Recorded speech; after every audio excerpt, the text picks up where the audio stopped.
ഓം ശാന്തി. അമൃതവേളയുടെ മഹത്വത്തെ മനസ്സിലാക്കി തുറന്ന ഭണ്ഡാരത്തിൽ നിന്നും തൻ്റെ സഞ്ചി നിറക്കുന്ന ഭാഗ്യശാലികളായി ഭവിക്കട്ടെ.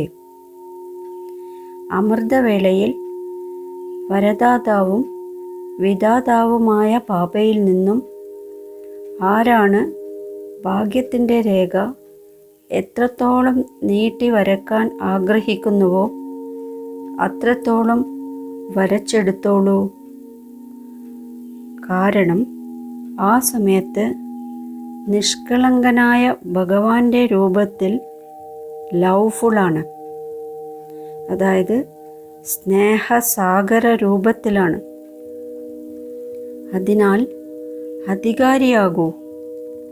അധികാരം അഥവാ അവകാശം എടുത്തോളൂ. ഈ ഖജനാവിന് യാതൊരു പൂട്ടും താക്കോലുമില്ല. ആ സമയത്ത് മായയുടെ ഒഴിവു കഴിവുകൾ പൂർണ്ണമായും ഉപേക്ഷിച്ച് ഒരേ ഒരു സങ്കല്പം മാത്രം ചെയ്യുക. ഞാൻ എന്തു തന്നെയാണോ എങ്ങനെയാണോ അങ്ങയുടേത് മാത്രമാണ്.